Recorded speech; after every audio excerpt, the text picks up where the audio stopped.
Hai, bro. Apa kabar, bro? Don't forget, call me Widi Kurniawan, the coach. Kali ini, gue mau cerita soal Sinteyong.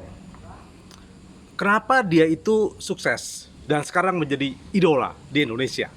Ceritanya panjang, tentu kita juga tidak lupa bahwa dia pernah berkarir sepak bola di Korea Selatan. Bahkan, dia merupakan pelatih yang mampu membawa Korea Selatan masuk ke babak yang bagus semifinal di kejuaraan Piala Dunia di Korea Selatan ketika itu. Gue dulu bro, waktu sekolah itu SMP gue di Korea Selatan, tepatnya di Yoido Yunjung Jung School atau Yunjung Middle School gitu. 네, 이름은 위디입니다. 안녕하세요. 유러분을 반갑습니다. Pokoknya gue bahasa Korea bisa-bisa dikit lah. Kalau cuma bicara kimchi, kalau cuma gue bicara cuma apa ya, K-pop tahu sedikit lah. Tapi persoalannya adalah kenapa K-pop tuh hebat. Gue gak mau bahas K-pop dulu, tapi gue mau bahas soal Sinteyong. Jadi ceritanya gini bro, waktu gue dulu di Korea, gue pelajar yang orang asing begitulah. Orang asing datang ke Korea gitu, kemudian sama bokap gue disekolahin di sekolah Korea. Nih bokap gue luar biasa juga, bukan di sekolah internasional, tapi bokap gue nyekolahin gue di sekolah Korea, asli sekolah Korea yang bahasanya tiap hari bahasa Korea, makannya kimchi ya, sonseng dimsum, annyeonghaseyo, annyeonghaseyo, nah, itu udah biasa tuh. Jadi lancar lah gitu. Gue kalau balik ke Korea lagi gue lancar bahasa Korea. Kalau di sini nggak ada partnernya. Nah, apa kemudian yang menjadi menarik bagi gue? Kok iya Korea bisa seperti sekarang ini, dan kemudian kenapa Sinteyong hebat? Nah, bro, dulu gua ketika sekolah itu sepatu gua Adidas, kemudian baju gua, jaket gua pakai Nike. Pokoknya orang Jakarta, orang Indonesia keluar sana pura-puranya mau jadi orang keren pakai baju asik. Tapi apa yang terjadi, Bu? Ketika gua masuk di sekolah itu, gua ditahan. Waktu itu sepatu gua diambil, kemudian jaket gue dicopot, begitu gue nggak boleh pakai itu semua.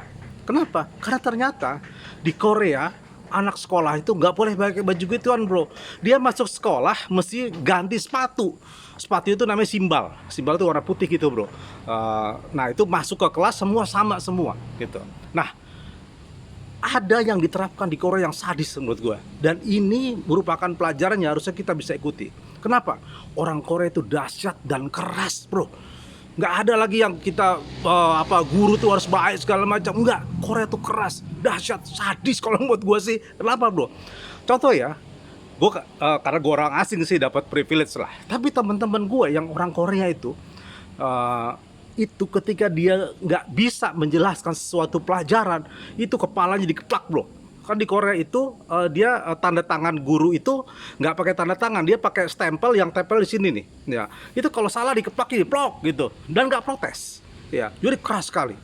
Kalau olahraga sadis. Ya, olahraganya itu di sana yang gua sering adalah 3. Pertama tenis, kemudian cuku tuh sepak bola, soccer sepak bola, kemudian ada yang handball atau bola tangan. Lalu ada basketball, itu yang paling sering. Nah, bro, ketika gue perhatikan kenapa Sinteyong sukses adalah, gue juga perhatikan waktu itu Korea sedang merangkak maju, ya. Sekarang dahsyat dia. Apa yang paling penting dari pelajaran yang kita bisa ambil dari Sinteyong? Kuncinya satu bro, nothing instant. Kagak ada bro yang nama instan. Jadi sebulan, setahun, nothing. Semua itu dibangun dengan puluhan tahun. Sepak bola di Korea itu tahun 80-an udah hebat. Tahun 80-an bro, ingat. Kejuaraan Asian Games tahun 86 hebat. Piala Dunia 88 hebat. Terus hebat dan hebat terus. Tapi apa? Mereka dibangun perlahan. Nothing instant. Semua, everything need a process. Nah ini yang kita nggak punya. Seringkali kita itu menginginkan barang tuh cepet jadi. Nggak ada bro. Nggak ada barang cepet jadi bro. Lu jadi kaya nggak mungkin sebulan. Lu need waktu at least 5 years untuk jadi orang hebat. Lu sekolah juga bertahun-tahun. Lu jadi pejabat aja harus bertahun-tahun. Karena itu yang paling penting adalah pemahaman kita. Nothing instan. Dan Sinteyong itu melakukannya di Indonesia, bro. Kalau 1 tahun Sinteyong mungkin belum apa-apa, 2 tahun juga mungkin belum kelihatan. At least Indonesia need 5 years to develop a soccer team, that a good soccer team. Itu baru mungkin akan kelihatan hasilnya. Jadi misalnya gini, Sinteyong gagal, jangan kemudian dicap Sinteyong jelek, bagusan Luis Milla. No, nggak ada itu. Nggak bisa dibandingkan apple to apple. Harus dibangun dulu timnya itu. Bangun dia 5 tahun. Kegagalan kita adalah gonta ganti. Lu kayak di Eropa aja nggak ada tuh. Kalau Eropa udah hebat. Ya, hari ini Jurgen Klopp gagal di Liverpool mungkin bisa diganti begitu.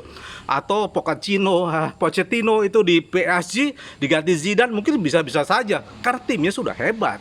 Kita kan masih merangkak, bro. Masih baru mulai. Masa iya mau diganti? Enggak, harus dibangun. Jadi kunci Sinteyong adalah dia membangun tim dulu, kekuatan dulu. Dan apa? Kelemahan kita adalah soal fisik. Fisik, dan fisik. Jadi lu kalau mau hebat, fisik lu harus kuat, bro. Itulah yang dibangun oleh orang Korea. Kenapa dia pakai ginseng misalnya?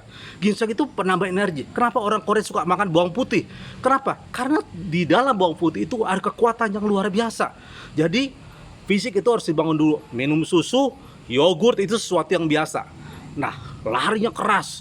Bahkan kalau berantem. Gue kalau berantem, bro, taekwondo tuh, wah, siap lah, gitu kan. Caki, 2 caki, cap, wah, tendak, set, gitu kan. Nah, itu adalah kekuatannya. Jangan lagi kemudian kita cengeng. Nggak ada cengeng cerita. Bentar-bentar ngambek, nggak ada. Bagi Sinteyong, nanti kalau mau sukses ini, lu lihat ya. Dia akan terus keras. Karena lu lihat kan, yang dia latih adalah fisik. Kenapa? Fisik orang kita emang lemah, bro. Kan itu dilatih kekuatan oleh Sinteyong. Nah, sekali lagi kita berharap nih orang kita kuat. Jadi hikmah yang diambil dari Sinteyong adalah, pertama adalah everything need a process, nothing instant. Kedua, setelah kita paham itu ada proses, yang kedua yang penting, fisik harus kuat, daya tahan harus kuat. Kita harus latihan, makan yang sehat, olahraga, bahkan latihan juga berantem, tabrakan, biasa itu, bro. Jangan tabrakan bentar, jatuh, nggak ada gitu. Dan terakhir, ini yang penting untuk kita semua, jangan baperan, jangan cengeng, nothing cengeng. Oke, salam.